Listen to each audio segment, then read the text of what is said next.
The dust from the stagecoach hadn't even settled when Elizabeth Carter stepped onto the wooden platform of Pine Ridge, Montana. Her arms cradled a bundle that hadn't stopped crying for what felt like days. A baby girl, barely 2 months old, with eyes that reminded her of the husband she'd buried back in Philadelphia.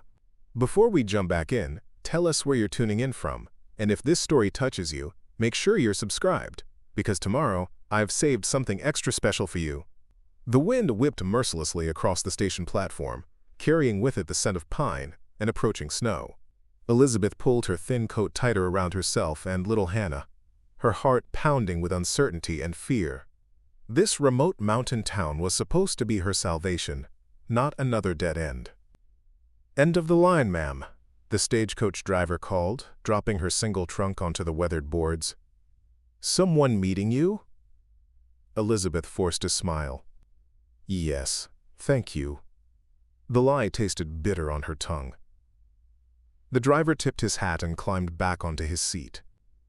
With a crack of his whip, the horses lurched forward, and the stagecoach rumbled away, leaving nothing but swirling dust and silence. Hannah's cries grew louder, piercing the cold mountain air. Elizabeth bounced her gently, whispering, "Shh, sweet girl. We'll be all right. We always find a way, don't we?" But the truth was, Elizabeth had never felt more lost. Her sister's letter had promised work at the local hotel, a new start for the young widow and her fatherless child. That promise had died when the hotel burned down last month, news that reached Elizabeth only after she'd already sold everything to make the journey west. Pine Ridge's main street stretched before her like a challenge.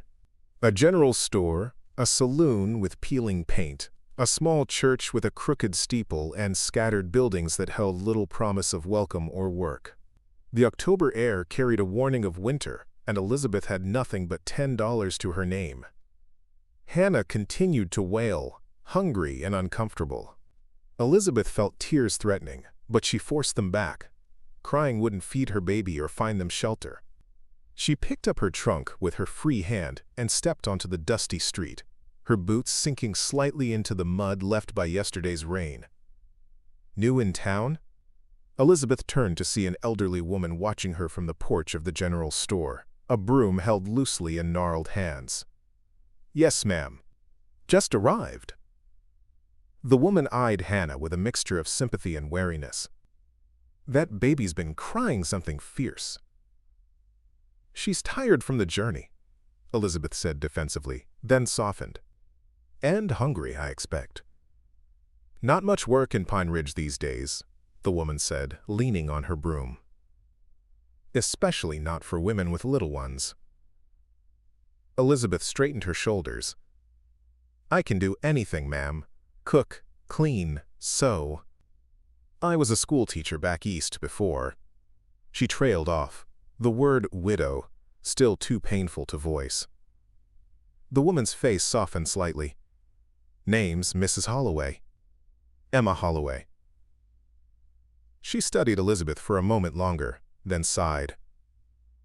"Only place that might take you is the North Star Ranch, about 4 miles west of town." Hope flickered in Elizabeth's chest. "A ranch?" Mrs. Holloway nodded. "Owner's named Jackson Reed. Lost his wife in childbirth some years back. Been running the place alone ever since. Well, with hired hands, of course. Does he need help? A cook, perhaps? Or—" "He doesn't take to strangers," Mrs. Holloway interrupted. "Keeps to himself. But word is his housekeeper left last month. Couldn't stand his moods anymore." She paused. "But he's fair with wages, they say." Elizabeth shifted Hannah to her other arm, wincing at the ache in her shoulder. 4 miles west, you said?" Mrs. Holloway frowned. "You're not thinking of walking there today? With a baby?" "Storm's coming in from the mountains." As if on cue, a gust of wind swept down the street, carrying the first few snowflakes. "I don't have much choice," Elizabeth admitted. "Is there somewhere in town I might stay tonight?" Mrs. Holloway's frown deepened. "Hotel's gone. Boarding house is full with the railroad men." She hesitated, then shook her head. I'd offer you my spare room, but my son and his family are visiting from Helena. Elizabeth nodded, trying to hide her disappointment. I understand. Thank you for the information about the ranch. Mrs. Holloway disappeared into the store and returned moments later with a small paper bag. Some biscuits and jerky. For the journey. She pressed it into Elizabeth's hand. And there's a shortcut through the pines that'll cut your walk by half. Follow the creek west until you see 3 tall pines standing together. Turn north there, and you'll see the ranch house on the ridge. Gratitude warmed Elizabeth's chest. Thank you, Mrs. Holloway.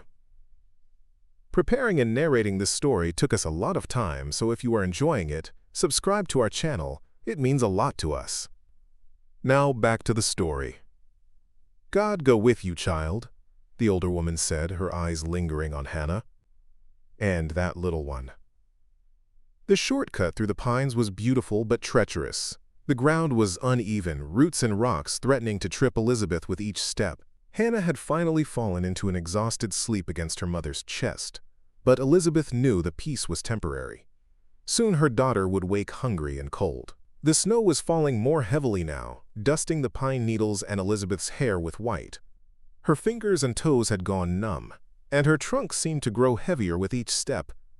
But she pressed on, following the rushing creek as Mrs. Holloway had instructed. When she spotted the 3 tall pines standing sentinel against the darkening sky, Elizabeth turned north as directed.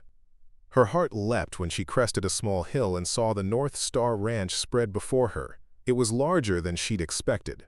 A 2-story house built of solid logs stood proudly on the ridge, smoke curling from its stone chimney. Behind it, a large barn and several outbuildings formed a protective semicircle.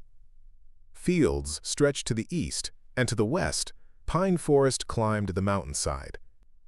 As Elizabeth approached, a dog began to bark, a deep, warning sound that made her pause. A moment later, the front door opened, and a man stepped onto the porch, a rifle held casually in his hands. "That's far enough," he called, his voice as rough as the mountains behind him. Elizabeth stopped at the foot of the porch steps, suddenly aware of how desperate she must appear. A woman alone with a baby, snow dusting her hair and shoulders, her face pale with exhaustion and cold. "My name is Elizabeth Carter," she said, fighting to keep her voice steady. "Mrs. Holloway in town said you might need a housekeeper." The man moved closer to the edge of the porch, and the dying light caught his features. He was younger than Elizabeth had expected, perhaps 35, with dark hair that fell carelessly across his forehead. His face was deeply tanned and weathered, with lines around his eyes that spoke of squinting into mountain sunlight. A scar ran along his jawline, disappearing into his beard. But it was his eyes that held Elizabeth's attention, the color of storm clouds, and just as turbulent. "Mrs. Holloway should mind her own business," he said flatly. "I don't need anyone." As if contradicting him, Hannah chose that moment to wake, her cries piercing the snowy silence. The man's expression hardened. "I definitely don't need a woman with a baby." Elizabeth swallowed her pride. "Please, Mr. Reed, we've nowhere else to go. The hotel burned down, and the boarding house is full. I can cook, clean, mend, anything you need." Jackson Reed's gaze moved from Elizabeth to Hannah, then to the snow falling more thickly around them. For a moment, something like memory flickered in his eyes. "It's going to be a bad storm," he said finally. "You can stay in the barn tonight. There's clean hay in the loft and it's warm." It wasn't much, but it was shelter. "Thank you," Elizabeth whispered. Reed jerked his head toward a path leading to the barn. "Go on, then. I'll bring some blankets." The barn was indeed warm, filled with the comforting smells of hay and horses. A lantern hung from a beam, casting a golden glow over the spacious interior. Half a dozen horses watched curiously from their stalls as Elizabeth made her way to the ladder leading to the hayloft. Setting her trunk down, she wondered how she would climb with Hannah in her arms. "Here!" She turned to find Jackson Reed standing behind her, a bundle of blankets in his arms. He'd moved so silently she hadn't heard him enter. "Take these," he said, thrusting the blankets toward her. Then, unexpectedly, "Give me the baby." Elizabeth hesitated, instinctively pulling Hannah closer. Something like hurt flashed across Reed's face. "I won't harm her. You can't climb with her, and you can't leave her down here with the horses." Reluctantly, Elizabeth handed Hannah over. To her surprise, Reed handled the baby with unexpected gentleness, cradling her small body securely against his chest. Hannah's cries softened to whimpers as she stared up at the stranger with wide, curious eyes. Elizabeth quickly climbed the ladder, then reached down for her daughter. Reed passed Hannah up carefully before handing up the blankets. "There's a bucket of fresh water by the door," he said, "and I'll bring some food from the house." "Thank you, Mr. Reed." He nodded curtly and turned to leave, then paused. "Why did you come to Pine Ridge, Mrs. Carter? It's no place for a woman alone." Elizabeth settled Hannah in her lap before answering. "My sister wrote that there was work at the hotel. I didn't know it had burned until I arrived today. Your husband? Died of fever 3 months ago, just after Hannah was born." Reed's expression remained unreadable, but something in his stance softened slightly. "I'll bring that food." True to his word, he returned 20 minutes later with a tray holding a bowl of stew, a chunk of bread, and a mug of coffee. He climbed the ladder with surprising agility for such a large man, balancing the tray in one hand. "It's not much," he said gruffly, setting it down on a flat section of the loft. The stew smelled wonderful, rich with meat and vegetables. Elizabeth's stomach growled embarrassingly loud. "When did you last eat?" Reed asked. "This morning. Some bread on the stagecoach." He frowned. "And the baby?" "I've been feeding her, but—" Elizabeth felt her cheeks flush. "My milk has been getting less, with not eating properly myself." Reed's gaze dropped to Hannah, who was fussing again in Elizabeth's arms. Without another word, he climbed back down the ladder and disappeared. Elizabeth ate quickly, savoring the hot food, hoping it would help her produce milk for Hannah. The baby nursed fitfully, clearly unsatisfied, her cries growing more insistent. When Reed returned, he carried a small glass bottle with a rubber nipple, filled with white liquid. "Goat's milk," he explained, seeing Elizabeth's questioning look. "Mixed with a little sugar water. My foreman's wife used it for their youngest when she couldn't produce enough." Elizabeth accepted the bottle gratefully. "How did you know to do this?" A shadow crossed Reed's face. "My wife, before she died." He cleared his throat. "Try it. See if she'll take it." To Elizabeth's relief, Hannah accepted the bottle eagerly, her tiny hands coming up to rest against the glass. Reed watched for a moment, then turned to leave. "Mr. Reed," Elizabeth called after him. "Thank you." He paused at the top of the ladder. "Storm's getting worse. You should be safe here until morning. Then you can head back to town." "I was hoping," Elizabeth began. "I don't need a housekeeper," Reed cut her off. "Especially not one with a baby." Then he was gone, his boots echoing on the wooden floor below. Elizabeth listened as the barn door opened and closed, leaving her alone with Hannah and the soft nickering of horses. Outside, the wind howled around the eaves, carrying snow that occasionally drifted through cracks in the walls. "Well, little one," she whispered to her daughter, who was contentedly drinking the goat's milk, "at least we're warm tonight. Tomorrow we'll figure something out. We always do." But as Hannah finished her bottle and drifted to sleep, Elizabeth found herself wondering what would become of them. The $10 in her purse wouldn't get them far, and winter in Montana was no time to be homeless. She arranged the blankets into a nest, creating a protected space for Hannah in the center. Then, wrapping her coat more tightly around herself, Elizabeth lay down beside her daughter. The hay was surprisingly comfortable, and the barn's warmth, combined with her exhaustion, soon pulled her toward sleep. Her last conscious thought was of Jackson Reed's eyes, not their storminess, but the flash of pain she'd seen when he'd mentioned his wife. There was a story there, one that perhaps explained his gruffness and solitude. Elizabeth woke to sunlight streaming through the barn's high windows and the sound of men's voices below. For a moment she was disoriented, until Hannah stirred beside her, and the events of yesterday came rushing back. Quickly she straightened her rumpled clothes and did her best to smooth her hair. Hannah was awake but quiet, her blue eyes tracking the dust motes dancing in the sunbeams. "Good morning, sweet girl," Elizabeth whispered, pressing a kiss to her daughter's forehead. "Let's see what today brings us." She had just finished changing Hannah's diaper with the last clean cloth she had when boot steps sounded on the ladder. A moment later, a young man with sandy hair and freckles appeared, looking surprised to find the loft occupied. "Oh, morning, ma'am," he said, touching his hat brim. "Boss said you were here, but I thought he was pulling my leg." Elizabeth smiled politely. "Good morning. I'm Elizabeth Carter." "Tommy Wilson, ma'am. I work for Mr. Reed." His curious gaze moved to Hannah. "That's a mighty small baby to be traveling with." "Hannah is 2 months old," Elizabeth said, gathering her daughter into her arms. "And traveling wasn't our choice, I'm afraid." Tommy nodded sagely, as if he understood, though he couldn't have been more than 19. "Boss says you're to come to the house for breakfast, if you're awake." Hope fluttered in Elizabeth's chest. "He did?" "Yes'm. Said to tell you the storm's passed and the road to town is clear, but you should eat first." Tommy grinned. "He's made flapjacks." Elizabeth's surprise must have shown on her face, because Tommy laughed. "Boss is a fair hand in the kitchen when he puts his mind to it. Better than me, anyway. I burn water." "I'll be right down," Elizabeth promised. Tommy disappeared back down the ladder, and Elizabeth quickly packed her few belongings. The invitation to breakfast might simply be Reed's way of being hospitable before sending them on their way, but it was better than nothing.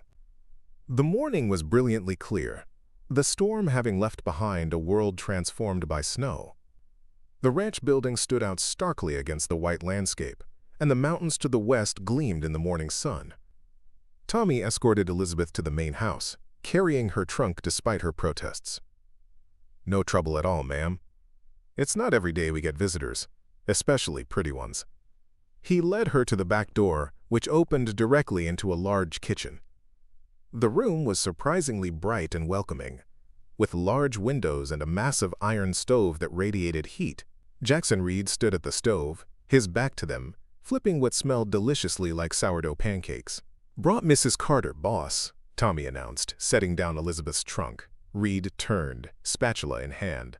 In the daylight, Elizabeth could see him more clearly. He was tall and broad-shouldered, his dark hair shot through with silver at the temples. The scar along his jaw was more prominent, a white line against his tanned skin. But most striking was the contrast between his stern expression and the absurdity of the flour dusting his shirt front. "Sit," he said, gesturing to a large wooden table by the window. "Coffee's hot." Elizabeth settled Hannah in her lap and accepted the mug Tommy poured for her. The young man then excused himself, saying he needed to help the foreman with a broken fence. Left alone with Reed, Elizabeth sipped her coffee in awkward silence. The kitchen was well equipped but showed signs of bachelor living. Mismatched dishes stacked haphazardly on shelves, coffee stains on the wooden countertop, a general lack of the touches that made a house a home. "Did you sleep well enough?" Reed asked finally, placing a plate of golden pancakes on the table. "Yes, thank you. The barn was quite comfortable." He grunted in response, then surprised her by asking, "The baby? Did she take to the goat's milk?" "She did. It was very kind of you to think of it." Reed shrugged, but Elizabeth noticed a slight softening around his eyes. "Eat," he said, pushing the plate toward her. "Road to town's clear, but it's still a long walk." Elizabeth cut into the pancakes, determined to enjoy what might be her last proper meal for a while. They were delicious, light and tangy with sourdough. "These are wonderful," she said truthfully. "My mother's recipe." Reed poured himself coffee and leaned against the counter, watching her eat. "You really came all the way from Philadelphia on the promise of a job?" Elizabeth nodded. "My sister Marguerite wrote that Pine Ridge was growing, that the hotel needed help. After William, my husband, died, there was nothing for us in Philadelphia. His family blamed me for—" She stopped herself. "We needed a fresh start." "And now?" The question hung in the air between them. Elizabeth met his gaze steadily. "Now I need work, Mr. Reed. Any work. I'm not afraid of hard labor, and I learned quickly." Reed studied her for a long moment, his storm-gray eyes unreadable. Then his gaze shifted to Hannah, who was contentedly playing with a loose thread on Elizabeth's shawl. "A ranch is no place for a baby," he said, but his tone lacked the firmness of yesterday. "Hannah and I don't have the luxury of choosing ideal circumstances," Elizabeth replied. "We simply need to survive." Reed set down his coffee mug with a thud. I don't need complications, Mrs. Carter. I run a working ranch. Days start before dawn and end long after dark. My men are rough but decent. They're not used to having a woman around, let alone a baby. I understand, Elizabeth said, trying to hide her disappointment. Thank you for the breakfast and shelter for the night. We won't trouble you further. She made to rise, but Reed held up a hand. I wasn't finished. Elizabeth sank back into her chair, suddenly aware of how rapidly her heart was beating. Reed ran a hand through his dark hair, leaving it standing in unruly spikes. My last housekeeper left because she said I was impossible to work for. Too demanding, too particular, too solitary. A ghost of a smile touched his lips. She wasn't wrong. He moved to the window, looking out at the snow-covered mountains. Winter's coming early this year. It'll be a hard one. Elizabeth waited, sensing he had more to say. Reed turned back to her, his expression conflicted. The west bedroom upstairs hasn't been used in years, but it's clean enough. There's a small room adjoining it that might do for the baby. Hope bloomed in Elizabeth's chest, but she kept her expression carefully neutral. Are you offering me the position, Mr. Reed? On a trial basis, he said firmly. 1 month. If it doesn't work out, I'll pay you fair wages and you can try your luck elsewhere come spring. And if it does work out, Reed's gaze moved to Hannah, who had begun to fuss. Then we'll discuss a more permanent arrangement. As if sensing the importance of the moment, Hannah looked up at Reed and did something Elizabeth had never seen before. She smiled. A real smile, not just a reflex or gas as the doctor had claimed her previous attempts had been. Reed's expression changed, the sternness giving way to surprise and something softer, almost vulnerable. Well, he said quietly, would you look at that? She likes you, Elizabeth said, equally surprised. Reed cleared his throat. Stay, he said gruffly.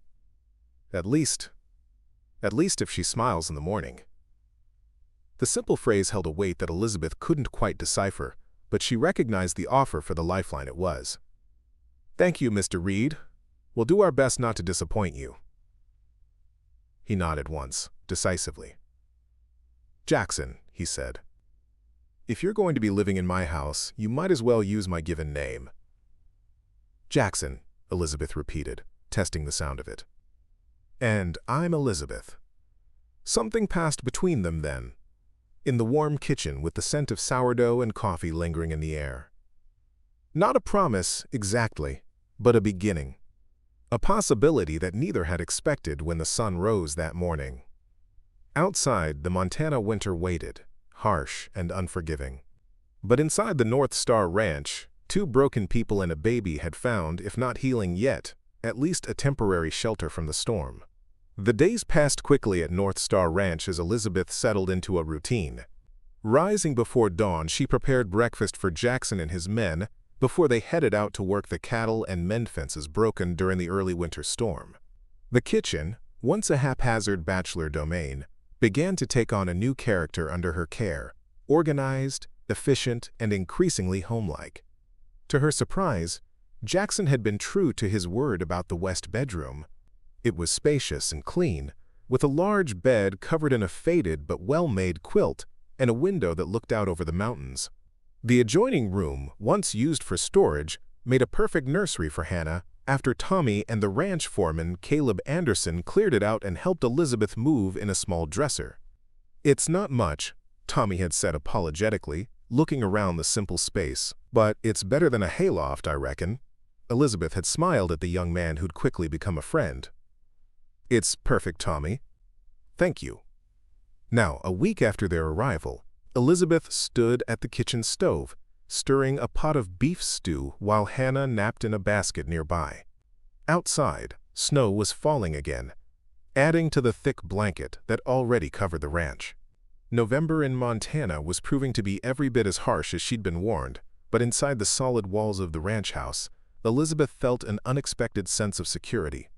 The back door opened, bringing a blast of cold air and the sound of stamping boots. Jackson entered, snow dusting his shoulders and hat. His cheeks reddened from the cold. "Coffee hot?" he asked by way of greeting, hanging his coat and hat on the peg by the door. "Just made fresh," Elizabeth replied, pouring him a mug. He accepted it with a nod of thanks, his fingers brushing hers briefly. Such small interactions still felt strangely intimate, as if they were both feeling their way through an unfamiliar dance. "Smells good," Jackson commented, nodding toward the stew. "Better than anything that's come out of that kitchen in years." Coming from Jackson, this was high praise.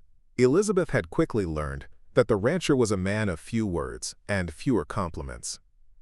"It's my mother's recipe," she said, stirring the thick broth.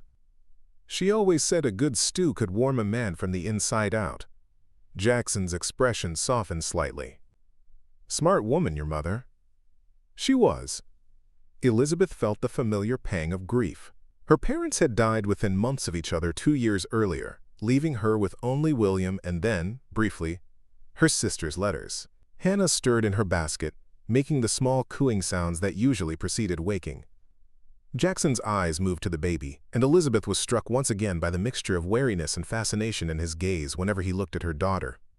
"She's been sleeping well," Elizabeth said, noting his interest. "The goat's milk agrees with her." Jackson nodded. "Good." He hesitated, then asked, "May I?" gesturing toward the basket. "Surprised," Elizabeth nodded. Jackson had kept a careful distance from Hannah since that first morning, though Elizabeth sometimes caught him watching the baby when he thought she wasn't looking. He moved to the basket and looked down at Hannah, who was now fully awake, her blue eyes wide and curious. To Elizabeth's amazement, her daughter smiled at the sight of Jackson, the same genuine smile she'd given him that first morning. "Hello, little one," Jackson said softly, his deep voice gentling in a way Elizabeth had never heard before. "You're growing stronger, aren't you?" As if in response, Hannah kicked her legs and waved her tiny fists, her smile broadening. "She likes you," Elizabeth said, echoing her words from that first day. Jackson's face reflected a complex mix of emotions: pleasure, pain, and something deeper that Elizabeth couldn't quite name. "Babies are good judges of character, they say." "Then she must see something special in you," Elizabeth replied without thinking. Their eyes met over Hannah's basket, and for a moment, something electric passed between them. Then Jackson straightened, his expression closing off. "Caleb and the men won't be in for dinner," he said, retreating to safer topics. "Storm's getting worse. They're staying at the line cabin tonight." Elizabeth nodded, trying to ignore the strange flutter in her chest. "Just us, then?" "Just us," Jackson confirmed, his voice carefully neutral. That evening, they ate dinner at the kitchen table, the only sound, the howling of the wind outside and the occasional pop from the stove. Hannah lay contentedly in her basket, occasionally making soft noises as she played with the small wooden rattle Tommy had carved for her. Elizabeth was acutely aware of Jackson across the table, his strong hands cradling his spoon, the way his dark hair fell across his forehead, the occasional glances he cast toward Hannah. He was a handsome man, she realized with a start, not in the refined way William had been, but with a rugged strength that spoke of years working the land. "How long have you had the ranch?" she asked, breaking the silence. Jackson looked up from his stew. 10 years. Came west from Pennsylvania after the war. Needed open space after 4 years of battlefields. "You fought in the war between the states?" He nodded. "Union Army. Pennsylvania 148th Infantry." Elizabeth studied him with new understanding. The scar on his jaw, the occasional distant look in his eyes, marks of a man who had seen more than his share of suffering. "My father was in the 72nd Pennsylvania," she said. "He came home changed. Mother said he left as one man and returned as another." Something like recognition flickered in Jackson's eyes. "War does that. Is that why you came so far west? To leave it behind?" Jackson was quiet for a long moment. "Partly," he finally said. "Bought this land sight unseen. Just wanted something that was mine, something I could build with my own hands." "It's a beautiful place," Elizabeth said sincerely. "You've done well with it." Jackson's mouth quirked in what might have been the beginning of a smile. "It's rough, remote. But yes, it has its beauty." "How did you meet your wife?" The question slipped out before Elizabeth could stop it, and she immediately regretted her boldness. I'm sorry, that's too personal. Rebecca, Jackson said, surprising her. Her name was Rebecca. We grew up together in the same town outside of Pittsburgh. His eyes took on a faraway look. She waited for me through the war, wrote me every week, even when I couldn't write back. Elizabeth remained silent, sensing that this was a story rarely told. We married as soon as I returned, Jackson continued. Came west together. She loved it here. The mountains, the big sky. Said she felt closer to God. He swallowed hard. She died 6 years ago. Childbirth. And the baby? Elizabeth asked gently. Pain flashed across Jackson's face. Our son. He lived less than an hour. I'm so sorry, Elizabeth whispered. Jackson's gaze moved to Hannah. That's why when I saw you with her that night in the snow. He didn't finish the thought, but he didn't need to. Elizabeth understood. Thank you for taking us in, she said. Many wouldn't have. Jackson looked at her directly then, his storm-gray eyes meeting hers. I'm not a kind man, Elizabeth. Ask any of my men. I'm demanding, impatient. I've been alone by choice for a long time. Yet you opened your home to a stranger and her baby. Perhaps I was tired of being alone, he said, so quietly she almost didn't hear. The confession hung in the air between them, fragile as a snowflake. Before Elizabeth could respond, Hannah began to fuss, breaking the moment. She's hungry, Elizabeth said, rising to prepare the goat's milk mixture. Jackson stood as well. I'll clean up. You see to her. As Elizabeth fed Hannah by the warmth of the stove, she watched Jackson moving about the kitchen, his large hands surprisingly deft as he washed the dishes and wiped down the table. There was an easy domesticity to the scene that made her heart ache with unexpected longing. For a moment, she allowed herself to imagine a future here, not just as a housekeeper, but as something more. The thought both frightened and exhilarated her. It was too soon after William, too soon after everything. And yet, I'll check on the animals before turning in, Jackson said, breaking into her thoughts. Storm's bad. Might need to bring some of the younger stock into the barn. Be careful, Elizabeth said. Jackson paused at the door, looking back at her and Hannah. Something softened in his expression. Always am, he replied, and then he was gone, swallowed by the swirling snow. Elizabeth sat by the stove long after Hannah had fallen asleep, listening to the howl of the wind and wondering about the taciturn rancher who had unexpectedly opened his home, and perhaps a small corner of his heart, to them. The next morning Elizabeth woke to silence. The storm had passed in the night, leaving behind a transformed world. From her bedroom window she could see that the snow had drifted against the barn, nearly covering the lower half of the door. The sky was a brilliant, painful blue, the sun turning the snow-covered landscape into a sea of diamonds. Hannah was still sleeping peacefully in her makeshift crib. Elizabeth dressed quickly in her warmest clothes and made her way downstairs, expecting to find Jackson already gone. Instead, she found him at the kitchen table, a cup of coffee cooling before him, his face drawn with exhaustion. You're still here, she said, surprised. Jackson looked up. Lost 2 calves in the night. Would have lost more if the men hadn't made it back from the line cabin. I'm sorry about the calves, Elizabeth said, immediately moving to the stove to start breakfast. You must be exhausted. It's ranching, he said simply. Some you save, some you lose. There was a resignation in his voice that spoke of years of hard lessons learned. Elizabeth wondered, not for the first time, what it took to build a life in this beautiful but unforgiving land. The men will need a hot meal, she said, pulling out the large cast-iron skillet. And so do you. Jackson watched her as she worked, scrambling eggs and frying thick slices of ham. There was something comforting about his presence, solid and steady like the mountains outside. You're settling in well, he observed after a while. Elizabeth glanced at him, surprised by the comment.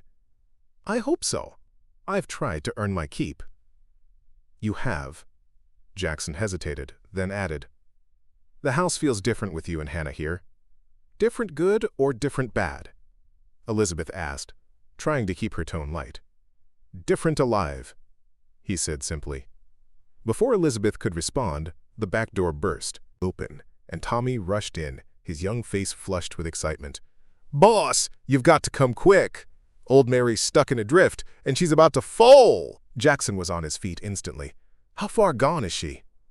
"Water's broke. Caleb says it's coming fast." "Damn," Jackson muttered. "Not in this cold." He grabbed his coat and hat from the peg. "Sorry about breakfast, Elizabeth. This can't wait." "Go," she said, understanding the urgency. "I'll keep it warm for when you return." The men were gone for hours. Elizabeth fed Hannah, cleaned the kitchen, and began preparations for dinner, all while keeping the breakfast warm on the back of the stove.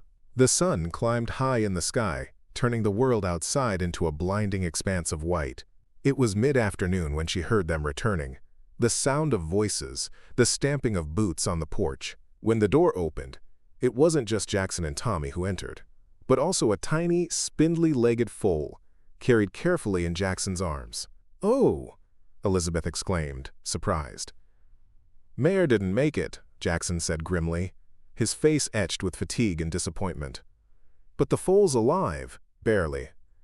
The little creature was wet and trembling, its dark eyes wide with fear. Elizabeth could see it was struggling to breathe, each inhalation a visible effort.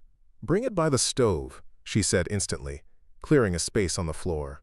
"Tommy, fetch those extra blankets from the chest in the sitting room." Jackson gently laid the foal down on the kitchen floor. "It's too weak to stand.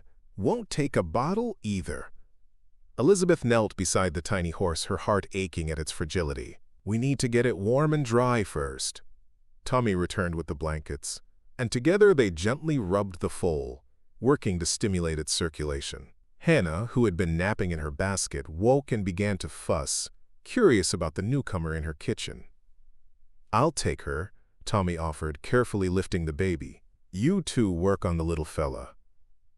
For the next hour, Elizabeth and Jackson worked together to save the foal. Elizabeth heated goat's milk on the stove, adding a spoonful of molasses for energy. Jackson, with his large, gentle hands, supported the foal's head as Elizabeth carefully dribbled milk into its mouth from a cloth. "That's it," she encouraged, as the foal swallowed weakly. "Just a little more." Their heads were bent close together, their hands occasionally brushing as they tended to the struggling animal. Elizabeth was acutely aware of Jackson's proximity, the scent of pine and leather that clung to him, the warmth radiating from his body in the chilly kitchen. "You're good at this," Jackson said softly. "Have you raised horses before?" Elizabeth shook her head. "No, but my father kept a few goats. I help deliver the kids every spring." A hint of a smile touched Jackson's lips. "City girl with country skills." "Philadelphia isn't exactly a metropolis," Elizabeth protested, but she was smiling too. The foal took a stronger swallow of milk, then another. Its breathing seemed easier now, the trembling less violent. "I think he's improving," Jackson said, cautious hope in his voice. "He just needs a chance," Elizabeth replied, her hand gently stroking the foal's neck. "Sometimes that's all any of us need." Their eyes met over the foal's head, and Elizabeth felt something shift between them, a deepening of understanding, a bridge forming over the careful distance they'd maintained. Tommy, who had been entertaining Hannah in the corner, spoke up. "What are you going to name him, boss?" Jackson seemed startled by the question. "Name him? Well, sure. Can't just call him the foal forever." Jackson looked down at the small creature, considering. "Survivor," he said finally. "His name is Survivor." Elizabeth felt the rightness of the name deep in her chest. Here they all were, survivors in their own ways, finding their paths forward after loss and hardship. By evening, the foal was stronger, even attempting to stand on its wobbly legs with Jackson's support. The kitchen had become an impromptu nursery, with Survivor settled on a bed of blankets near the stove and Hannah watching from her basket with wide, curious eyes. "He'll need feeding every 2 hours through the night," Jackson said as they ate a late dinner of reheated stew. "I'll sleep down here on the settle." "I can help," Elizabeth offered. "Hannah wakes at midnight and dawn anyway. I could take those feedings." Jackson studied her across the table. "You don't have to do that. It's not in your duties as housekeeper." "I want to," Elizabeth said simply. "I want him to live." Something in Jackson's expression softened. "All right, but wake me if you need help." That night, as the ranch house creaked and settled in the cold, Elizabeth came downstairs at midnight to find Jackson asleep on the settle in the kitchen, one hand resting protectively on the foal's back. The sight made her pause in the doorway, a strange tenderness welling up inside her. He looked younger in sleep, the stern lines of his face relaxed, his dark hair falling across his forehead. She was struck by the contrast. This hard man with calloused hands and a guarded heart, so gentle with a helpless creature. As if sensing her presence, Jackson opened his eyes. "Is it time?" he asked, his voice rough with sleep. "Yes," Elizabeth whispered. "I've brought Hannah down too. I thought I might feed them both at once." Jackson sat up, running a hand through his hair. The foal seemed stronger. "Tried to stand again about an hour ago." Together, they prepared the milk for Survivor, while Hannah waited patiently in her basket, watching the proceedings with solemn interest. The kitchen was warm and quiet, cocoon-like against the frigid night outside. When the foal had taken his fill, Jackson carefully cleaned the feeding cloth, while Elizabeth nursed Hannah. There was an easy domesticity to their movements, as if they'd been doing this together for years instead of hours. "You should get some sleep," Jackson said, noticing the tiredness in Elizabeth's eyes. "I can manage from here." "Are you sure?" Elizabeth asked, even as a yawn escaped her. Jackson nodded. "I've gone days without sleep during calving season. A few hours won't kill me." "Wake me at dawn," Elizabeth insisted. "I'll take the morning feeding." "Deal," Jackson agreed, the ghost of a smile touching his lips. As Elizabeth turned to leave, Hannah in her arms, Jackson's voice stopped her. "Elizabeth?" She looked back. "Yes?" "Thank you," he said simply, "for helping with Survivor, for caring." The sincerity in his eyes made her heart catch. "You're welcome, Jackson."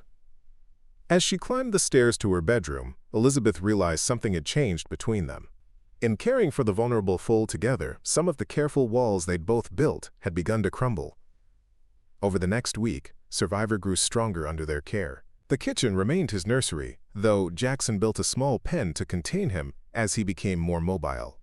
Hannah was fascinated by the gangly creature, watching with wide eyes as he learned to stand and take his first tentative steps. The ranch hands, initially skeptical about a foal in the kitchen, soon became as invested in his survival as Jackson and Elizabeth. Tommy especially took to stopping by the house between chores to check on the little horse's progress. "He's got spirit," the young man observed one afternoon, watching Survivor wobble around his pen. "Going to be a fine horse someday." "If he makes it through winter," Jackson cautioned, always practical. "He'll make it," Elizabeth said with quiet certainty. "He's a fighter." Jackson's eyes met hers across the kitchen, like his namesake. The days fell into a rhythm, caring for Hannah and Survivor, preparing meals for the ranch hands, keeping the house in order. Elizabeth found herself looking forward to the quiet evenings when the men had gone to their bunkhouse, and it was just her, Jackson, Hannah, and Survivor in the warm kitchen. Sometimes they talked, Jackson telling stories of building the ranch from nothing, Elizabeth sharing memories of her life in Philadelphia. Other times they sat in companionable silence, each content with their own thoughts, but drawing comfort from the other's presence. One evening, as the first stars appeared in the clear Montana sky, Jackson came in from the barn, carrying something wrapped in canvas. "What's that?" Elizabeth asked, looking up from where she sat mending one of his shirts. Without a word, Jackson unwrapped the bundle, revealing a small wooden cradle, beautifully crafted with intricate carvings along the sides. "I thought Hannah might be getting too big for that basket," he said, his voice carefully neutral. Elizabeth ran her hand over the smooth wood, her throat tight with emotion. "Did you make this?" Jackson nodded. "Been working on it in the evenings. It's not fancy, but it's sturdy." "It's beautiful," Elizabeth whispered, tracing the carved pine cones and mountains that decorated the headboard. "Truly beautiful." "The cradle I made for our son," Jackson said quietly. "I burned it after. Couldn't bear to see it empty." The admission hung in the air between them, weighted with grief and significance. Elizabeth understood what it had cost him to make this new cradle, to take this step forward. "Thank you," she said, her eyes meeting his. "Hannah will sleep better for your kindness." It wasn't just kindness, Jackson admitted, his voice low. It was healing, in a way. To make something new. Elizabeth stood, closing the distance between them. Without thinking, she placed her hand on his arm. Jackson. His eyes, stormy as ever but now with warmth behind the clouds, held hers. For a moment, Elizabeth thought he might draw her closer. Instead, he gently covered her hand with his own. You and Hannah, he said softly. You've brought something back to this house that I thought was gone forever. What's that? Elizabeth asked, barely breathing. Hope, he answered simply. You've brought hope. Days turned into weeks at North Star Ranch, and November gave way to December. The Montana winter deepened, wrapping the mountains in a heavy blanket of snow and painting the world in shades of white and gray. Inside the ranch house, however, warmth and life flourished. Survivor grew stronger each day, his spindly legs becoming more confident, his dark eyes alert and curious. Hannah, too, was thriving, her cheeks rounder, her smiles more frequent. Elizabeth often found her daughter watching the foal with rapt attention from her new cradle, tiny hands reaching out whenever the young horse wandered near. One morning, as Elizabeth prepared breakfast, Jackson entered the kitchen with snow dusting his coat and a small pine tree tucked under his arm. "What's this?" Elizabeth asked, surprised. Jackson set the tree in the corner of the kitchen, a touch of color against the whitewashed walls. "Christmas is coming," he said simply. Thought Hannah might like some brightness. The gesture touched Elizabeth deeply. It had been years since she'd celebrated Christmas properly. Last year she had been newly widowed and heavy with child. The year before that, nursing her dying father through his final days. "It's perfect," she said, running her fingers over the fragrant needles. "Thank you." Jackson nodded, almost embarrassed by her gratitude. Tommy mentioned his mother always decorated with popcorn strings and dried berries. "Thought you might like to do the same." "I would," Elizabeth replied, smiling. "We could do it this evening, after supper." That night, with Survivor settled in his pen and Hannah watching from her cradle, Elizabeth and Jackson sat at the kitchen table stringing popcorn and the dried cranberries Tommy had brought back from his last trip to town. The simple task filled the kitchen with a festive atmosphere that had been absent from the ranch for too many years. "Did you celebrate Christmas growing up?" Elizabeth asked, her needle gliding through a piece of popcorn. Jackson's hands stilled for a moment. "My mother made sure of it, even when times were lean. Always had a tree, always had a special dinner." A small smile touched his lips. She'd saved nuts and oranges for weeks beforehand, just to have something sweet for our stockings. "That sounds lovely," Elizabeth said, trying to imagine Jackson as a boy, excited for Christmas morning. "What about you?" he asked. Elizabeth's expression softened with memory. "Oh, it was the grandest time of year in our house. Father would bring home the biggest tree he could find, and Mother would make plum pudding and mince pies. My sister Marguerite and I would spend days making paper chains and snow angels." "You miss them," Jackson observed quietly. "Every day," Elizabeth admitted, "but especially at Christmas." Their eyes met across the table, understanding passing between them. Loss was something they both knew intimately. The empty spaces at the table, the silence where loved voices should be. Jackson reached across the table and briefly covered her hand with his own. "Then we'll make it special for Hannah," he said. "Her first Christmas should be one of joy, not sorrow." The simple declaration, made with such quiet certainty, brought tears to Elizabeth's eyes. "Yes," she whispered. "It should." As they worked, Elizabeth noticed how Jackson's stern countenance had softened over the weeks. He smiled more readily now, especially at Hannah, and occasionally even laughed at Tommy's youthful antics. The change made him look younger, more approachable. "You know," Elizabeth said thoughtfully, "when I first arrived, Mrs. Holloway warned me that you were difficult to work for. She said you kept to yourself." Jackson raised an eyebrow. "And was she wrong?" "Not entirely," Elizabeth admitted with a smile. "You are demanding. Particular about how things are done, but difficult?" "No, I wouldn't say that." "The other housekeepers would disagree," Jackson said dryly. 3 in 2 years, all claiming I was impossible. "Perhaps they simply didn't understand you," Elizabeth suggested. Jackson's eyes met hers, something unreadable in their depths. And you do? I'm beginning to, she said softly. They finished decorating the tree in companionable silence, each aware of a subtle shift in the air between them, a deepening of connection, a lowering of carefully constructed walls. The following week brought more snow and the arrival of a letter from town. Tommy delivered it with the supplies, his face red from the cold as he stamped snow from his boots at the kitchen door. Mrs. Holloway asked me to bring this to you directly, he said, handing Elizabeth an envelope. Came on yesterday's stage. Elizabeth recognized her sister's handwriting immediately, and her heart leapt. Thank you, Tommy. Would you like some coffee to warm up? No time, ma'am. Boss wants these supplies unloaded before the next storm hits. He grinned, tipping his hat. Save me a piece of that apple pie I smell cooking, though. After Tommy left, Elizabeth sat at the kitchen table to read the letter, aware of a strange anxiety building in her chest. Marguerite had been her last connection to Philadelphia, the reason she'd come west in the first place. The letter was brief, but momentous. Marguerite had married a railroad man and moved to San Francisco. She wrote of the mild California winter, her new husband's prospects, and her hopes that Elizabeth would join them in the spring. There's work here, Lizzie, she wrote. Robert says the hotel is always looking for help. And with your cooking skills, they'd snatch you up in an instant. You and little Hannah could have a real home here, away from the Montana wilderness.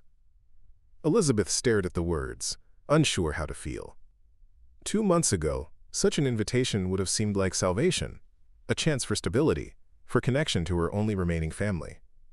But now, she looked around the kitchen, at Survivor dozing by the stove, at Hannah playing contentedly in her cradle, at the cheerful pine tree in the corner. She thought of Jackson, of the quiet evenings by the fire, of the careful trust building between them. When Jackson came in for dinner that afternoon, he noticed her distraction immediately. Bad news? He asked, nodding toward the letter she'd tucked into her apron pocket. No, not bad, Elizabeth said, stirring the stew with more vigor than necessary. It's from my sister Marguerite. She's married and living in San Francisco now. Jackson hung his hat on the peg by the door. San Francisco's a long way from Pine Ridge. Yes. Elizabeth hesitated, then added, She's invited me to join her in the spring. Says there's work at the hotel there. Something shuddered in Jackson's expression. I see. It's just an invitation, Elizabeth said quickly. I haven't decided anything. Jackson moved to wash his hands at the basin, his back to her. San Francisco would offer more opportunities than a ranch in the Montana wilderness. Better for Hannah, probably. The careful neutrality in his voice made Elizabeth's heart ache. Perhaps, she said softly, but opportunities aren't everything. Before Jackson could respond, the kitchen door burst open and Caleb, the ranch foreman, rushed in. Boss, riders coming. Looks like trouble. Jackson was instantly alert. How many? 3. Don't recognize them. They're pushing their horses hard despite the snow. Get them in, Jackson said, already reaching for his coat. And the rifles. Elizabeth's stomach knotted with fear. What is it? What's wrong? Jackson's expression was grim. Probably nothing. But in winter, strangers usually mean trouble. Stay inside with Hannah. He was gone before she could ask more questions, the door slamming behind him. Through the kitchen window, Elizabeth watched as Jackson and his men gathered in the yard, rifles in hand, facing the approaching riders. The minutes crawled by with agonizing slowness. Elizabeth held Hannah close, murmuring reassurances while straining to hear what was happening outside. When the kitchen door finally opened, she jumped, relief flooding through her at the sight of Jackson. It's all right, he said, reading the fear in her face. Not trouble after all. Just 3 ranchers from over Blue Creek Way. Their cattle broke through the ice on the lake. They're looking for help retrieving what they can. Oh, thank goodness, Elizabeth breathed. Jackson began gathering supplies, rope, extra gloves, his heaviest coat. We'll be gone overnight, maybe longer. The lake's a half-day's ride from here. Be careful, Elizabeth said, concerned. The ice. "I know these lakes," Jackson assured her. "We'll be fine." He hesitated, then added, "Caleb and Tommy are staying behind. They'll keep an eye on things here." Elizabeth nodded, understanding his unspoken message. They would keep an eye on her and Hannah. "We'll be fine," she echoed. "Just come back safely." Jackson paused at the door, his eyes meeting hers. For a moment, Elizabeth thought he might say something more, something beyond the practical concerns of the moment. Instead, he simply nodded and was gone, swallowed by the swirling snow. That night, the ranch house felt strangely empty without Jackson's steady presence. Elizabeth put Hannah to bed in her cradle and fed Survivor his evening bottle, going through the motions of her usual routine while her thoughts remained with Jackson and his men riding through the snowy wilderness. She was just banking the fire for the night when a knock at the door startled her. Tommy stood on the porch, his young face serious in the lantern light. "Evening, Mrs. Carter. Just checking that everything's all right before I turn in." "We're fine, Tommy, thank you," Elizabeth assured him. "Any word from Mr. Reed?" Tommy shook his head. "They would have reached Blue Creek Lake by now. Won't hear anything till they're on their way back." He stomped his feet against the cold. "Storm's picking up again. Might be a bad one." Elizabeth felt a flicker of worry. "Do you think they'll be safe out there?" "Boss knows these mountains better than anyone," Tommy said confidently. "He'll bring them all home safe." He tipped his hat. "Good night, ma'am. Holler if you need anything." After Tommy left, Elizabeth found herself too restless for sleep. She sat by the kitchen window, watching the snow swirl in the yellow pool of light from the porch lantern, her thoughts with the men facing the dangerous conditions at the frozen lake. It was past midnight when Hannah woke, hungry and fussing. As Elizabeth nursed her daughter in the rocking chair by the stove, she found herself speaking aloud, sharing her thoughts with the one person who couldn't judge them. "Your father was a good man, Hannah," she said softly. "He would have loved you so much, but he's gone now, and we must make our way without him." She stroked her daughter's downy head. "And now there's Jackson, who has been kinder than we had any right to expect. He's not an easy man to know, but he has a good heart." Hannah gazed up at her with solemn blue eyes, as if understanding every word. "What should we do about Aunt Marguerite's offer?" Elizabeth continued. "San Francisco would give you opportunities, schools, society, a chance at a normal life." She sighed, her gaze drifting to the Christmas tree in the corner. "But I wonder if perhaps we've already found something more valuable here, a place where we're needed, where we might belong." The storm raged for 2 days, turning the world outside into a howling wasteland of white. Elizabeth kept busy, baking bread, tending to Survivor, and caring for Hannah, all while watching the lane for any sign of Jackson and his men.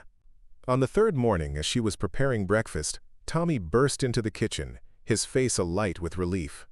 "They're coming! Just spotted them from the barn!" Elizabeth rushed to the window. Through the falling snow, she could make out the shapes of riders approaching, moving slowly through the deep drifts. Her heart leapt at the sight of Jackson leading the way, his broad shoulders unmistakable even at a distance. "Thank God," she whispered, a prayer of gratitude rising unbidden to her lips. By the time the men reached the ranch yard, Elizabeth had coffee brewing and breakfast nearly ready. She stood in the doorway, watching as they dismounted, their movement stiff with cold and exhaustion. Jackson was the last to swing down from his horse, his face lined with fatigue beneath the rim of his snow-crusted hat. His eyes found Elizabeth immediately, and something in his expression, relief, perhaps, or simple gratitude at being home, made her heart quicken. "Get inside, all of you," she called, gesturing toward the kitchen. "Breakfast is ready, and you look half frozen." The men needed no second invitation. They stamped the snow from their boots and crowded into the warm kitchen, the scent of coffee and frying bacon drawing them like a magnet. Jackson was the last to enter, pausing beside Elizabeth in the doorway. "Everything all right here?" he asked, his voice rough from the cold. "Fine," Elizabeth assured him. "We missed you, though." The simple admission seemed to catch Jackson off guard. For a moment, he stood very still, his eyes searching hers. Then he reached out, his gloved hand briefly touching her arm. "Good to be home," he said quietly. The word home hung in the air between them, weighted with meaning beyond the simple roof and walls. Elizabeth held his gaze, allowing him to see her own agreement in her eyes. Yes, it was good to have him home. As the men ate and gradually warmed, they told the story of their journey. The dangerous rescue of cattle from the partially frozen lake, the nights spent in a lime cabin barely big enough for all of them, the struggle to return through the worsening storm. "Would have been stuck there another day if the boss hadn't insisted on pushing through," one of the visiting ranchers said, nodding respectfully toward Jackson. "Man's got an internal compass, I swear." "Just know my own land," Jackson replied modestly. After the visitors had eaten their fill and departed with renewed thanks, the ranch house settled back into its normal rhythm. Elizabeth could see the exhaustion etched in Jackson's face as he sat at the kitchen table, cradling a final cup of coffee. "You should rest," she said gently. "You look dead on your feet." Jackson nodded, too tired to argue. "Just need to check on Survivor first." "I'll do it," Elizabeth insisted. "He's been fine. Growing stronger every day." As if to prove her point, Survivor chose that moment to approach Jackson's chair, his legs still slightly wobbly but his movements more confident than before. The foal nudged Jackson's hand with his velvety nose, seeking attention. A smile broke through Jackson's fatigue. "Look at you," he murmured, stroking the foal's neck. "Getting bolder, aren't you?" "He's missed you," Elizabeth said. "We all have." Jackson's eyes met hers over Survivor's head. "Out there, in the storm," he said slowly, "I kept thinking about getting back, not just to the ranch, but—" He hesitated, then finished. "To you and Hannah." The simple admission made Elizabeth's heart flutter. "We're glad you did," she said softly. Jackson stood, his movements stiff with fatigue. "I should sleep for a few hours. The men will handle the chores." "Of course," Elizabeth nodded. "I'll wake you for dinner." At the door to the kitchen, Jackson paused. "Elizabeth," he said, turning back. "That letter from your sister." Elizabeth tensed, uncertain what he would say. "I want you to know," Jackson continued carefully, "that your position here is secure. For as long as you want it, you and Hannah both." The words were formally offered, as from employer to employee, but Elizabeth saw beyond them to the invitation beneath.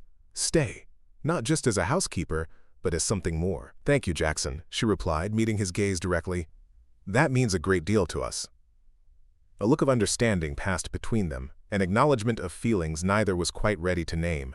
Then Jackson nodded and disappeared down the hallway to his bedroom, leaving Elizabeth with a strange mixture of hope and uncertainty swirling in her chest. Christmas approached swiftly after that, bringing with it preparations that filled the ranch house with unprecedented activity. Elizabeth baked cookies and pies, filling the kitchen with the scents of cinnamon and ginger. Jackson and Tommy cut fresh pine boughs to decorate the mantel and doorways, while Caleb surprised everyone by revealing a talent for whittling small wooden ornaments for the tree. Even the weather cooperated, bringing a brief respite from the storms. The days turned clear and brilliantly cold, the nights star-filled and peaceful. 3 days before Christmas, Jackson disappeared into town with Tommy, returning with burlap sacks loaded with mysterious packages that he refused to let Elizabeth see. "Christmas surprises," was all he would say, storing the sacks in the rarely used parlor and closing the door firmly. On Christmas Eve, after a dinner that brought all the ranch hands into the main house, Jackson cleared his throat and stood at the head of the table. "I know we don't usually make much fuss about holidays around here," he began, looking somewhat uncomfortable with public speaking. "But this year is different. We have guests among us." His eyes moved to Elizabeth and Hannah. "And it seems right to celebrate properly." From beneath the table he produced a small package wrapped in brown paper and string. "For Hannah," he said, offering it to Elizabeth. "Something small for her first Christmas." Touched by the gesture, Elizabeth carefully unwrapped the package to find a beautiful silver rattle, intricately designed with tiny flowers along its handle. "Jackson," she breathed, "it's beautiful." "It was my mother's," he admitted. "One of the few things I brought west with me. She would have wanted a child to have it." The gift was more than a simple toy. It was a piece of his past. a treasured memory he was willing to share. Elizabeth felt tears prick her eyes as she placed the rattle in Hannah's eager hands. "Thank you," she said, her voice thick with emotion. She'll treasure it always. After dinner, as the men returned to the bunkhouse with promises to return in the morning for Christmas breakfast, Elizabeth and Jackson sat alone in the kitchen. Hannah had fallen asleep in her cradle, the silver rattle still clutched in her tiny fist, while Survivor dozed contentedly in his pen. The room was lit only by the glow of the fire and the small candles Elizabeth had placed on the Christmas tree, casting everything in a warm, golden light. Outside, the night was clear and cold, stars blazing in the black Montana sky. "I have something for you two," Elizabeth said shyly, reaching into her apron pocket. "It's not much, but—" She handed Jackson a small package wrapped in a scrap of calico tied with twine. He unwrapped it carefully to reveal a handkerchief, embroidered with his initials and a small design of mountains and pine trees in one corner. "Elizabeth," he said, running his thumb over the careful stitches, "this is fine work." "I used to do embroidery back in Philadelphia," she explained. "I found some thread in the mending basket, and Tommy brought me the fabric from town." She hesitated. "Do you like it?" "It's the first Christmas gift I've received in 6 years," Jackson said quietly. "And yes, I like it very much." They sat in companionable silence for a while, watching the fire dance in the stove and listening to the occasional pop of the pine logs. "I've been thinking about your sister's letter," Jackson said finally, his voice low so as not to wake Hannah. Elizabeth's heart quickened. "Oh? San Francisco would offer Hannah advantages that Pine Ridge never could," he continued, his eyes on the fire. "Schools, doctors, society." "Yes," Elizabeth agreed cautiously, uncertain where he was leading. Jackson turned to face her, his expression serious. "But there are things a ranch can offer too. Fresh air, open spaces, a connection to the land." He paused. "And people who care deeply for her. For both of you." Elizabeth felt her breath catch. "Jackson." "I'm not good with words, Elizabeth," he said, cutting her off gently. "Never have been. But these past weeks, having you and Hannah here—" He took a deep breath. "The ranch has felt like a home again, not just a place to work. You've brought light back into these rooms." "You've given us shelter when we needed it most," Elizabeth replied, her voice barely above a whisper. "A place to heal." "Perhaps we've healed each other," Jackson suggested, reaching across the space between them to take her hand. His palm was warm against hers, calloused from years of ranch work but gentle in its touch. Elizabeth looked down at their joined hands, then up into his face. The stern lines she'd first seen on that snowy night had softened, the storm in his eyes now holding promise rather than pain. "What are you saying, Jackson?" she asked, needing to hear the words. He met her gaze steadily. "I'm saying that I want you to stay, Elizabeth. Not as my housekeeper, but as my wife, if you'll have me." The simple declaration, spoken without flourish but with deep sincerity, brought tears to Elizabeth's eyes. "Are you certain? It hasn't been very long." "I've been alone for 6 years," Jackson interrupted gently. "In that time, I convinced myself it was better that way. Safer. Then you arrived on my porch with Hannah in your arms, and everything changed." His thumb stroked the back of her hand. "I'm more certain of this than I've been of anything in a very long time." Elizabeth felt a tear slip down her cheek. "Hannah and I come as a package," she reminded him. "She would be your responsibility, too." "I'm counting on it," Jackson said, a rare smile lighting his face. "That little girl already has my heart wrapped around her finger, just like her mother." The admission, so simply stated yet so profound, broke through the last of Elizabeth's hesitation. "Then yes," she whispered. "Yes, I'll stay. Yes, I'll be your wife." Jackson's smile deepened, transforming his rugged face. Slowly, giving her every chance to pull away, he leaned forward and kissed her, a gentle, questioning kiss that held both promise and restraint. When they parted, Elizabeth saw in his eyes all the words he struggled to say, the joy, the hope, the lingering shadows of past pain now brightened by the prospect of future happiness. Outside, the stars continued their silent vigil over the snow-covered ranch. Inside, by the light of Christmas candles, two broken souls had found in each other the courage to begin again. Christmas morning dawned clear and bright, the sun transforming the snow-covered landscape into a dazzling blanket of diamonds. Elizabeth woke early, her heart light with the memory of Jackson's proposal the night before. For a moment, she lay still in her bed, savoring the quiet joy that had taken root inside her. Hannah stirred in her cradle, making the soft cooing sounds that usually preceded waking. Elizabeth rose and lifted her daughter, marveling at how much the baby had grown in their time at North Star Ranch. Her cheeks were rounder now, her blue eyes bright and alert, her tiny hands constantly reaching to explore the world around her. "Merry Christmas, sweet girl," Elizabeth whispered, pressing a kiss to Hannah's forehead. "Today begins our new life." Downstairs, Elizabeth found Jackson already in the kitchen, stoking the fire in the stove. He turned at her entrance, and the smile that transformed his face made her heart skip. "Merry Christmas," he said, his voice warm with an emotion she was still getting used to hearing there. "Merry Christmas," Elizabeth replied, suddenly shy in the light of day, uncertain how to navigate this new territory between them. Jackson seemed to sense her hesitation. He crossed the kitchen and gently took Hannah from her arms. "Good morning to you too, little one," he said, his large hands cradling the baby with surprising tenderness. Then, looking back at Elizabeth, he added softly, "I meant what I said last night." Relief flooded through her. So did I. Their eyes held for a long moment, an unspoken understanding passing between them. This new bond was fragile still, tender as a spring shoot, but with deep roots already taking hold. The moment was broken by a knock at the door and the sound of Tommy's cheerful voice calling, "Merry Christmas! Everyone decent in there?" Jackson's smile turned wry. "Never a moment's peace on a working ranch," he murmured, but there was no real complaint in his tone. The day unfolded in a blur of festivity unlike anything North Star Ranch had seen in years. The ranch hands arrived for breakfast, each carrying clumsily wrapped packages and wearing their Sunday best. Elizabeth had prepared a feast: sourdough pancakes, thick slices of ham, scrambled eggs with cheese, and fresh biscuits dripping with honey from a neighbor's hives. As they gathered around the table, Caleb raised his coffee mug. "To the best Christmas meal this ranch has seen since Miss Rebecca was with us," he said, his weathered face solemn. "And to Mrs. Carter for bringing some light back to this old place." "Here, here!"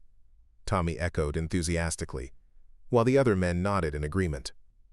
Elizabeth felt her cheeks warm at the praise, but it was Jackson's expression that caught her attention, a mixture of grief at the mention of his first wife and profound gratitude for the acknowledgement of healing that had begun to take place. After breakfast came the exchange of gifts, simple, practical items mostly, but given with genuine warmth. Tommy had carved wooden figures for Hannah, a mother bear and her cub that he'd painted with surprising skill. Caleb presented Elizabeth with a handmade recipe book, its pages carefully filled with ranch cooking wisdom passed down through his family. "For when the spring roundup comes," he explained gruffly. "Men get mighty hungry after a day in the saddle." To Elizabeth's surprise, Jackson had gifts for everyone: new gloves for the men, a silver pocket watch for Caleb that earned a rare show of emotion from the stoic foreman, and a beautiful wool shawl for Elizabeth in a deep blue that matched her eyes. "It's exquisite," she breathed, running her fingers over the soft fabric. "But when did you—" "I had Tommy pick it up in town," Jackson admitted. "Seemed like something you might need for Montana winters." The thoughtfulness of the gift touched her deeply. It wasn't just a beautiful item. It was a recognition of her new life here, an acknowledgement that she belonged. But the greatest surprise came after the ranch hands had departed to enjoy their day off, leaving Jackson, Elizabeth, and Hannah alone in the quiet house. Jackson disappeared into his study and returned carrying a small wooden box intricately carved with vines and flowers. "There's one more gift," he said, placing the box on the table between them. "This belonged to my mother, and before that, my grandmother." Elizabeth opened the box with careful fingers to reveal a simple gold band nestled on a bed of faded velvet. The ring was old-fashioned but beautiful, its smooth surface glowing warmly in the firelight. "It's meant to be worn by the woman who runs North Star Ranch," Jackson said quietly. "Rebecca wore it until she died. I've kept it safe since then, waiting for the right time, the right person." His eyes, steady and certain, met Elizabeth's. "I'd be honored if you would wear it now." With trembling fingers, Elizabeth lifted the ring from its velvet nest. "Are you sure, Jackson? This is a family heirloom." "And you will be family," he replied simply. "You and Hannah both." As he slipped the ring onto her finger, Elizabeth felt the weight of tradition and promise it carried. This wasn't just a proposal of convenience or practicality. It was an offering of heritage, of belonging, of a future intertwined with the land and the man before her. "When would you like to be married?" Jackson asked, his hand still holding hers. Elizabeth considered the question. "I don't need a fancy wedding," she said, "but perhaps when the spring comes? When the roads are clear enough for Mrs. Holloway and some of the townspeople to attend?" Jackson nodded, a smile touching his lips. "Spring it is. A new beginning." That evening, after Hannah had been tucked into her cradle and Survivor fed his last bottle of the day, Jackson and Elizabeth sat before the fire in the parlor, a room that had rarely been used since Rebecca's death, but now felt welcoming with its fresh pine boughs and candles. "I should write to Marguerite," Elizabeth said, her head resting against Jackson's shoulder, "to tell her I won't be coming to San Francisco after all. Do you regret it?" Jackson asked, his voice careful. "Choosing a ranch in the wilderness over a city with all its advantages?" Elizabeth considered the question honestly. "I came west seeking security for Hannah and myself," she said slowly. "In San Francisco, we would have had Marguerite, perhaps more comfortable surroundings, certainly more society." She turned to look at him directly. "But here we have something rarer, a place where we're truly needed, where we belong, a chance to build something meaningful together." Her hand found his. "How could I regret that?" The relief in Jackson's eyes told her how much her answer meant to him. "I'm not an easy man, Elizabeth," he warned, echoing his words from their first days together. "The ranch demands much, and winters here can be brutal." "I'm stronger than I look," Elizabeth reminded him with a smile. "And I've already survived one Montana winter." "That you have," Jackson acknowledged, his arm tightening around her shoulders. "That you certainly have." As the fire crackled and snow began to fall softly outside, Elizabeth felt a sense of peace unlike anything she'd known since before William's death. The future stretched before them, not without challenges but full of promise nonetheless. The winter deepened as January arrived, bringing storms that howled around the eaves and temperatures that froze the creek solid. Yet inside the ranch house, warmth and life flourished. Survivor grew stronger each day, soon becoming steady enough on his legs to be moved to a stall in the barn, though he still received special attention from Elizabeth and Jackson. Hannah, too, thrived in the stable environment. She began to sit up on her own, her curious eyes following the activities around her, her smiles coming more readily, especially for Jackson, who had developed a nightly ritual of telling her stories as Elizabeth prepared dinner. News of their engagement spread quickly among the ranch hands, who accepted it with knowing smiles and good-natured teasing directed mostly at Jackson. "About time you stopped being such a lonesome old bear," Caleb commented one evening as they sat around the kitchen table after dinner. "Place needs a woman's touch. Always has." Tommy, ever enthusiastic, immediately appointed himself wedding planner. "My ma got married in the spring too," he informed them earnestly, so the wildflowers made better decorations than anything money could buy. Elizabeth found herself welcomed into the small community of neighboring ranches as well. Wives who had previously had little reason to visit North Star now found excuses to stop by, bringing preserves or knitted items for Hannah and staying for coffee and conversation. "We were beginning to think Jackson Reed would never remarry," one woman confided during such a visit. "After Rebecca died, he shut himself away from everyone, threw himself into the ranch and wouldn't look up. It's good to see him coming back to life." These glimpses into Jackson's grief helped Elizabeth understand the man she had agreed to marry. His initial gruffness, his careful distance, the walls he had built around his heart. They made the trust he now placed in her and Hannah all the more precious. One frigid afternoon in late January, as Elizabeth was kneading bread dough, a commotion outside drew her to the window. Jackson and the men were returning early from checking the north pasture, and from their urgent movements, something was wrong. Elizabeth wiped her hands on her apron and hurried to the door just as Jackson entered, carrying a small bundle wrapped in his coat. "What is it?" she asked, alarmed by the tension in his face. "Wolf got one of the ewes," he said grimly. This little one was beside her. Still alive, but barely. He unwrapped the bundle to reveal a tiny lamb, its wool matted with frozen blood, its eyes dull with shock and cold. "Oh, the poor thing," Elizabeth breathed, immediately taking the lamb from Jackson's arms. "It's half frozen." "Didn't think it would make it," Jackson admitted, "but couldn't leave it there to die." Elizabeth carried the lamb to the kitchen stove, her mind already racing through what needed to be done. "Tommy," she called to the young man hovering anxiously in the doorway, "fetch me some clean cloths and that bottle we used for Survivor. Caleb, is there any goat's milk left?" Within minutes, the kitchen became an impromptu infirmary once again. Elizabeth gently cleaned the lamb, relieved to discover that none of the blood appeared to be its own. It had been spared the wolf's attack but abandoned to the killing cold. As she worked, she was aware of Jackson watching her, a strange expression on his face. "What?" she asked, catching his gaze. "Nothing," he said, shaking his head slightly. "Just thinking how different things would have been if you hadn't arrived at the ranch that night." The simple observation hung in the air between them, weighted with all it left unsaid. How many lives had been changed, saved even, by that desperate journey through the snow? Survivor, this lamb, and in some ways, Jackson himself. "We saved each other," Elizabeth replied softly, echoing words spoken on Christmas Eve. The lamb survived the night and grew stronger over the following days, eventually joining Survivor in the barn. Tommy named it Lucky, declaring it the perfect companion for the orphaned foal. "Like they found their own little family," he observed, watching the two animals nestled together in the straw. "Just like the rest of us." February brought slightly milder weather and an unexpected letter from Philadelphia, this one addressed to Elizabeth in a lawyer's precise handwriting. She opened it at the kitchen table, Jackson sitting across from her with Hannah on his knee. "It's from William's family lawyer," she explained, scanning the contents with growing surprise.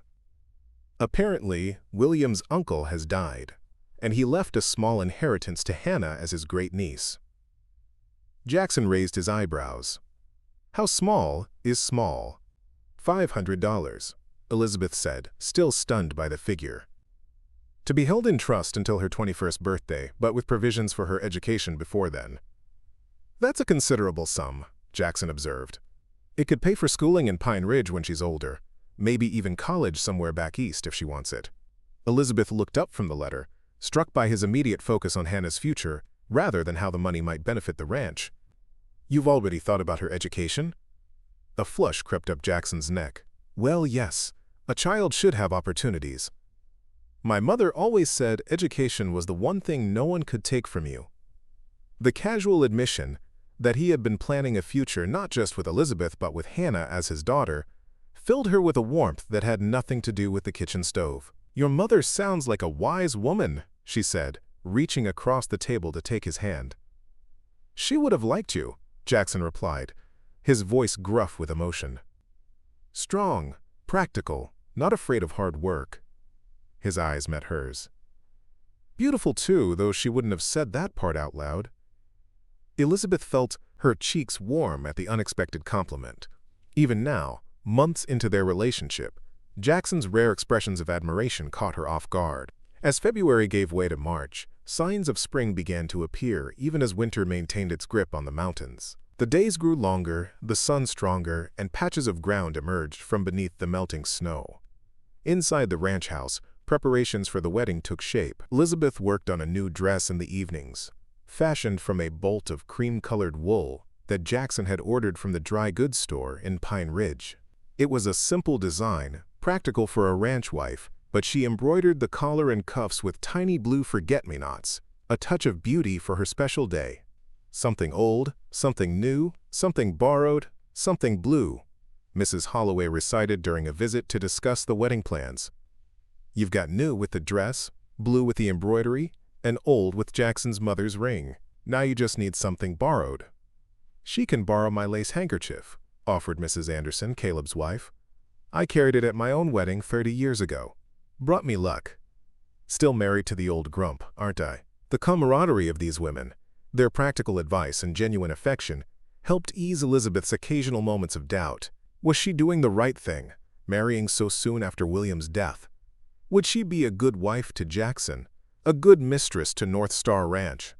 Jackson, too, had his moments of uncertainty, though he expressed them differently, becoming temporarily distant, burying himself in work, retreating to the solitude he had lived in for so long. One evening, after such a day when he had barely spoken 3 words at dinner, Elizabeth found him in the barn, brushing down his horse with rhythmic, almost meditative strokes. "Want to tell me what's troubling you?" she asked, leaning against the stall door. Jackson's hand stilled on the brush. "Just thinking," he said without turning. "About?" he sighed, finally looking at her. "About whether I have the right to ask you to take on this life, the isolation, the hard work, the responsibility of the ranch." Elizabeth stepped into the stall, placing her hand on his arm. "You're not asking, Jackson. I'm choosing. There's a difference." "You had other options," he reminded her. "San Francisco would never have been home," she finished for him. "Not like North Star has become." Jackson studied her face in the lantern light, searching for any sign of doubt or regret. "You're sure?" In answer, Elizabeth stood on tiptoe and kissed him, a gesture that still felt new and slightly daring despite their engagement. "I've never been more sure of anything," she whispered against his lips. The tension seemed to drain from Jackson's body as he pulled her closer, the horse forgotten as they stood in the quiet barn, finding in each other the reassurance they both sometimes needed. As the wedding day approached, a final challenge presented itself in the form of a letter from Elizabeth's sister. Marguerite wrote, expressing her disappointment in Elizabeth's decision to remain in Montana, her concerns about Hannah's future in such a wilderness, and her inability to attend the wedding due to the distance and her husband's business commitments. The letter's tone, though not unkind, carried an undercurrent of judgment that left Elizabeth shaken.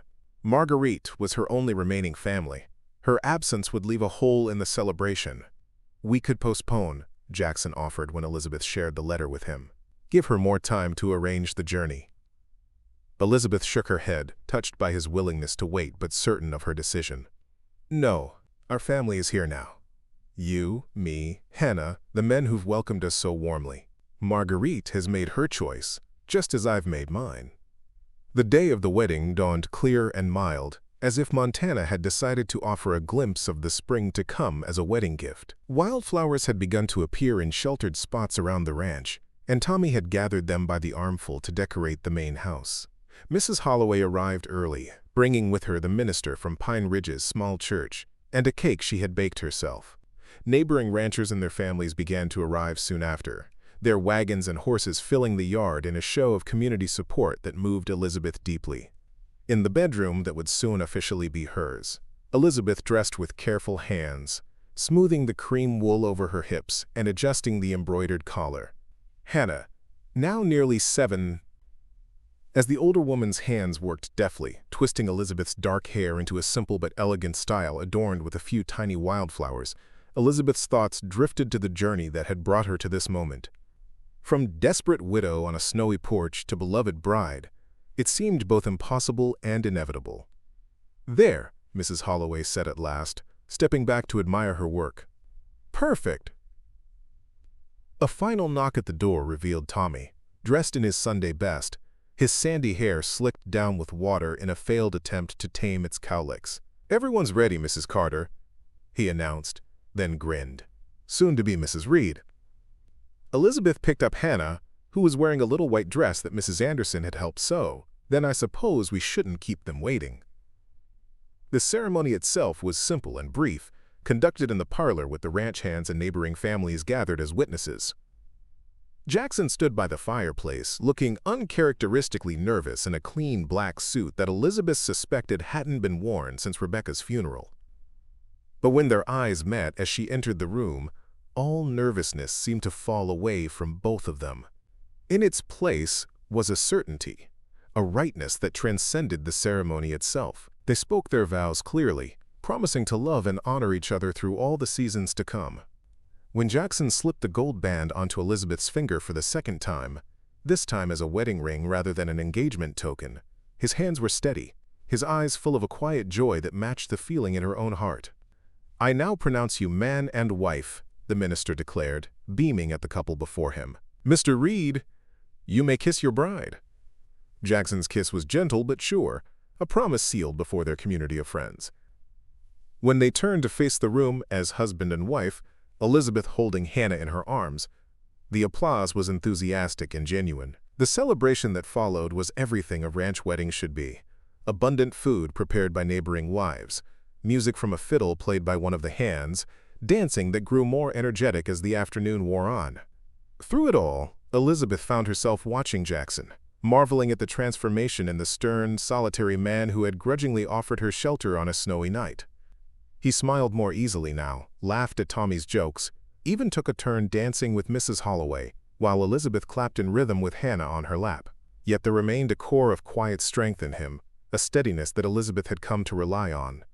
As the sun began to set, casting long golden rays across the ranch yard, the guests gradually departed with final congratulations and good wishes. Soon only the immediate household remained: Jackson, Elizabeth, Hannah, and the ranch hands who had become like family. Caleb raised his glass in a final toast. "To Jackson and Elizabeth," he said, his weathered face solemn, "may your years together be as bountiful as the land you tend, and may North Star Ranch flourish under your care for generations to come." "To Jackson and Elizabeth," the others echoed, clinking their glasses. Later, after Hannah had been settled in her cradle and the house had grown quiet, Elizabeth stood at the bedroom window looking out at the land that was now officially her home. The mountains rose dark against the star-filled sky, the ranch buildings cast in silver by the rising moon. Strong arms encircled her from behind, and Jackson's voice, warm against her ear, asked, "Any regrets, Mrs. Reed?" Elizabeth leaned back against his chest, covering his hands with her own. "Not one," she answered truthfully. They stood together in peaceful silence, watching as the moon climbed higher, bathing their land in its gentle light. Beyond the window lay challenges aplenty: the unpredictable seasons, the demanding work of the ranch, the task of raising Hannah in this remote but beautiful place. Yet in that moment, all Elizabeth felt was gratitude. For the desperate journey that had led her to Pine Ridge. For the storm that had forced her to seek shelter at North Star Ranch. For the man who had opened his door, and, eventually, his heart, to a widow and her crying baby. Most of all, she was grateful for the courage they had both found to begin again. To trust, to hope, to build a future neither could have imagined on that cold November night when Elizabeth had fallen asleep on the porch with a crying baby, and Jackson had said those life-changing words. "Stay, if he smiles in the morning." Hannah had smiled. And now, so did they. Up next, you've got two more standout stories right on your screen. If this one hit the mark, you won't want to pass these up. Just click and check them out. And don't forget to subscribe and turn on the notification bell so you don't miss any upload from us.